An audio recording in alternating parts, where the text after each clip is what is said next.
இயல்பு. முயலும் மானும் நெடுநாள் நண்பர்கள்.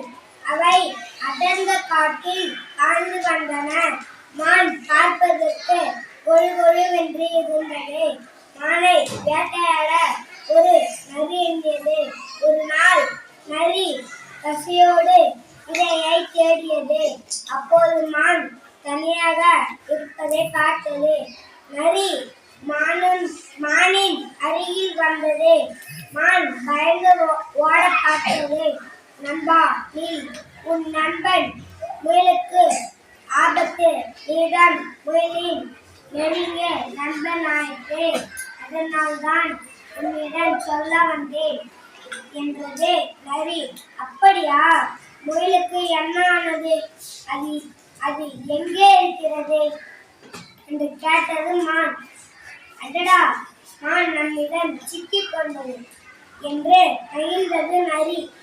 மானை முதலில் அதன் இடத்திற்கு அழைத்து சென்று விட வேண்டும் என்று நினைத்தது நரி.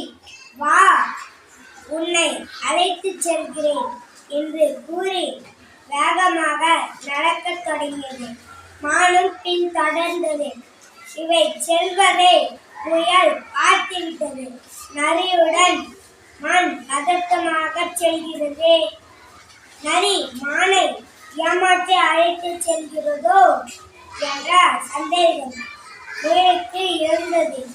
நரியால் மானுக்கு ஆபத்து என்ற பயம் முயலுக்கு வந்தது. அதனால் வேகமாக ஓடியது. முயல் வருவதை நரி பார்த்துவிட்டது. முயலை மான் பார்க்கக்கூடாது என்பதற்காக வேகத்தை அதிகரித்தது. முயல் பலமுறை அழைத்தது. மான் பதற்றத்தில் இருந்ததால் அழைத்தது அதன் காதுகளில் விழவே இல்லை.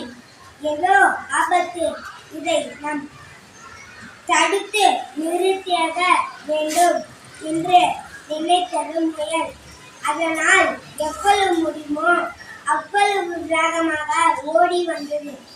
ஓடி வந்த முயல் எப்படியோ மானின் அருகே வந்துவிட்டது. மான், நண்பா, எங்கே செல்கிறாய் என்று கேட்டது.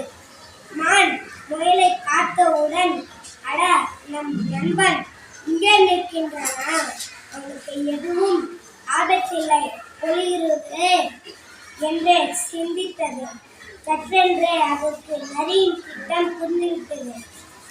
மானும் முயலும் ஒன்றாய் ஒன்று பார்த்து கொண்டன. ஒரே நேரத்தில் இரண்டும் இருவேறு திசைகளில் வேகமாக ஓடத் தொடங்கின. நரி மானை பிடிப்பதா முயலை பிடிப்பதா என்ற குழப்பத்தில் இரண்டையும் தவறவிட்டது. இரண்டும் ஓடி தப்பித்தன. முயலும் மானும் தன்